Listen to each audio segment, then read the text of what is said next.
Hello friends, greetings of the day. Welcome back to my YouTube channel, that is Nihilistic Viewpoint. Today we will gonna discuss about the difference between investigation and inquiry, and this video will be divided into two categories. First one will be the overview of investigation and inquiry. Thereafter we will gonna discuss MCQ questions that are important from the point of view of examination.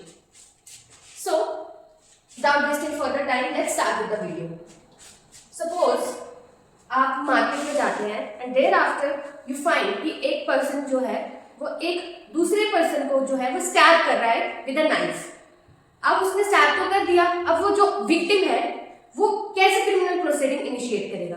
तो वो क्या करेगा, पहले police station जाएगा। Police station जाएगा तो वहां पे जो पुलिस ऑफिसर है उसको अपनी बात बताएगा। अब पुलिस ऑफिसर क्या देखेगा, whether that offense is cognizable और नॉन cognizable। अब बात होती है cognizable offense और नॉन cognizable offense क्या होता है। जो cognizable offense होता है वो जनरली सीरियस नेचर का होता है। फॉर एग्जाम्पल आपका आ गया रेप हो गया, मर्डर हो गया, थर्ट, ऐसे क्राइम्स जो है या ऑफेंसेस जो है that are considered as cognizable offenses। Whereas जो नॉन कॉग्निजेबल ऑफेंसेस है वो लेस सीरियस नेचर के होते हैं। जैसे फॉर एग्जांपल हर्ट कॉज कर दी किसी ने आपको, that will be considered as a non cognizable offence. So जो कॉग्निजेबल ऑफेंस है that has been defined under section 2 subsection 1 clause G। ठीक है, उसके बाद क्या होगा, FIR लॉज होगी, that is first information report, और उससे रिलेटेड प्रोविजन जो है वो दिया गया है under section 173। Thereafter investigation. So ये टर्म जो है वो डिफाइंड है under section 2 and subsection 1 clause L, और इससे रिलेटेड प्रोविजंस आपके दिए गए हैं अंडर सेक्शन 175 एंड 176। अब इन्वेस्टिगेशन के बाद नेक्स्ट स्टेज क्या आएगी, पुलिस रिपोर्ट, जिसको हम जनरली चालान भी बोलते हैं। जब आपकी पूरी इन्वेस्टिगेशन कंप्लीट हो गई, प्रोसेस आपकी इन्वेस्टिगेशन की कंप्लीट हो गई, तो फिर पुलिस रिपोर्ट जो है वो पुटअप की जाएगी मैजिस्ट्रेट या कोर्ट के सामने अंडर सेक्शन 193। ठीक है, उसके बाद क्या करेगा, जो मैजिस्ट्रेट है वो कॉग्निजेंस लेगा। ठीक है, अब कॉग्निजेंस जो है वो 3 सर्कमस्टांसेस में ली जाती है जो कि सेक्शन 210 में डिफाइंड भी है। 3 सर्कमस्टांसेस में ली जाएगी, एक तो पुलिस रिपोर्ट पे, या तो कंप्लेंट पे, या तो जो मैजिस्ट्रेट है उसको खुद जो है वो इंफॉर्मेशन मिली है। Moving towards the next stage that is inquiry stage. अब इंक्वायरी में क्या होगा, जो आपकी इन्वेस्टिगेशन है वो कंक्लूड हो चुकी है, जो पुलिस ऑफिसर उसने अपनी इन्वेस्टिगेशन कर ली है, तो उसमें वो क्या करेगा, या तो कैंसिलेशन रिपोर्ट फाइल करेगा, या क्लोजर रिपोर्ट फाइल करेगा, या चार्जशीट फाइल करेगा, या फिर पुलिस रिपोर्ट फाइल करेगा। That is generally considered as a challan in a general parlance term. After that वो मैजिस्ट्रेट जो है वो देखेगा कि whether any charges should be framed against that accused person or not, या फिर जो व्यक्ति है वो डायरेक्टली कोर्ट में चला जाता है, तब भी जो है वो मैजिस्ट्रेट देखेगा कि whether he should conduct any kind of inquiry or any kind of charges against that accused person. So जो inquiry term है that has been defined under section 2 subsection 1 clause K। अब इस स्टेज के बाद जो है आपकी ट्रायल स्टेज स्टार्ट हो जाती है, जो कि चार्जेस फ्रेम होने के बाद जनरली स्टार्ट हो जाती है। Okay, that is all about the investigation proceedings and inquiry to the expedient difference between investigation and inquiry. So जो इन्वेस्टिगेशन टर्म है that has been defined under section 2 subsection 1 clause L, whereas जो inquiry term है that has been defined under section 2 subsection 1 clause K। ठीक है, ये terms defined है। जैसे आपने प्रीवियस में देखा कि ट्रायल वर्ड भी यूज हुआ है, but that has not been defined. But ये जो 2 टर्म्स है that has been defined under the Bharatiya Nagarik सुरक्षा संहिता।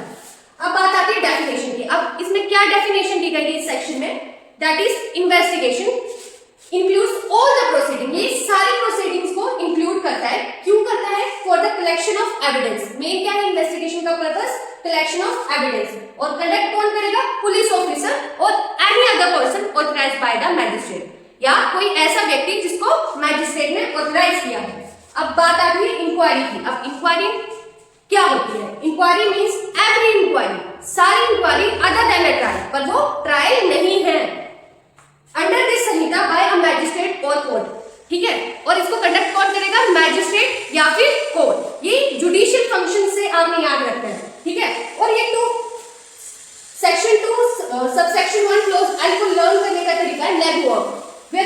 इंक्वायरी है उसको याद करने का तरीका है क्वारी, जो आपको प्रीवियस वीडियो में भी सर ने बताया होगा। अब बात आती है पर्पस की। अब इन्वेस्टिगेशन का पर्पस क्या है वो हमने ऐसे भी जनरली पता कर लिया है, पर फिर से रिवाइज कर लेते हैं। पर्पस क्या है इसका? To ascertain the facts and circumstances of the case. Second, search and seizure. क्या करेगा वो? सर्च करेगा पुलिस ऑफिसर, या फिर कोई प्रॉपर्टी है उसको क्या कर देगा? सीज कर देगा। Whereas जो इंक्वायरी है उसका मेन पर्पस क्या है? To check the veracity of the allegation that has been made by the victim. अब इसकी फर्दर कैटेगरीज बताई गई हैं, that is judicial inquiry, non judicial inquiry, preliminary inquiry, local inquiry and many more. Thereafter the question arose when conducted, means जो investigation है वो कब conduct होती है? तो that is conducted at the pre trial investigation stage. Okay, pre trial investigation stage जो हमने पहले भी डिस्कस कर ली है। अब इंक्वायरी की बात आती है, इंक्वायरी कब कंडक्ट होगी? After investigation and before start of trial. ठीक है, इन्वेस्टिगेशन कंप्लीट हो गई है and thereafter before the start of trial. The next point is who conducts. अब कंडक्ट कौन करेगा? पुलिस ऑफिसर और by any other person authorised by magistrate. Where जो इंक्वायरी है उसमें कौन कंडक्ट करेगा? मैजिस्ट्रेट या फिर कोर्ट। अब वीडियो की सेकेंड पार्ट है, हम एमसीक्यू डिस्कस कर लेते हैं। ठीक है, अब पहला क्वेश्चन है विच स्टेटमेंट इज करेक्ट। तो which statement is correct? Statement तो सारी करेक्ट ही है, पर डिफरेंस कहां लाई कर रहा है आपका? सेक्शन में। तो इससे पता लगता है कि आपको सेक्शन भी रिकॉल करना बहुत ज्यादा जरूरी है। अब टू क्लोज ए दिया है, टू क्लोज जी दिया है, टू क्लोज के दिया है, तो हमें पता है इंक्वायरी को हमने कैसे रिमेंबर करना है। Then the right answer will be option number C. Inquiry means every inquiry other than a trial conducted under this code by a magistrate और court as per section 2K। अब इसमें आप देख रहे होंगे मैजिस्ट्रेट और कोर्ट वर्ड यूज हुआ है, तो इसमें क्या डिफरेंस है? मैजिस्ट्रेट जो है जनरली जो लोअर डिवीजन के केसेस को हैंडल करते हैं, ठीक है, और जो कोर्ट्स है जैसे आपका हो गया district court, high court, supreme court, वो अपर स्टेटा के केसेस को हैंडल करते हैं। ठीक है, that is the main difference. Now the second question is what is the object of investigation. So ये सबसे इजीएस्ट क्वेश्चन है, तो इसमें राइट आंसर क्या होगा? To collect the evidence. ये हमें सामने ही पता लग रहा है इसका क्या आंसर होगा। ठीक है, अब क्वेश्चन नंबर 3 है who conduct the investigation. Investigation कौन कंडक्ट करता है? तो ऑप्शन में आपको ऑप्शन नंबर ए में दिया है पुलिस ऑफिसर, एंड बी में दिया any other person authorised by the magistrate, C1 is magistrate only and the option is A and B both. So इसमें राइट आंसर होगा आपका D, that is A and B both, क्योंकि police officer भी करता है या फिर ऐसा कोई व्यक्ति जिसको मैजिस्ट्रेट ने ऑथराइज किया।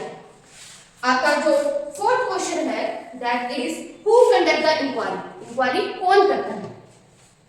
So your options are police officer और मैजिस्ट्रेट, मैजिस्ट्रेट और any other person, magistrate only, A and B only.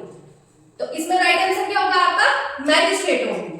ठीक है, पर डेफिनेशन के पॉइंट ऑफ व्यू से मैजिस्ट्रेट और कोर्ट दोनों वर्ड यूज हुए हैं, पर इस क्वेश्चन के according option C will be the right. अगर आपको मैजिस्ट्रेट या कोर्ट दिया है then in that case that will be the right answer.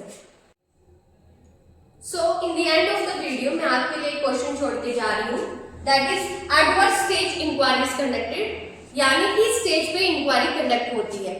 तो मैं आपसे सभी से रिक्वेस्ट करती हूँ कि आप इसका प्लीज आंसर मुझे कमेंट सेक्शन में दीजिए, and I hope you will like my video and stay tuned to my YouTube channel.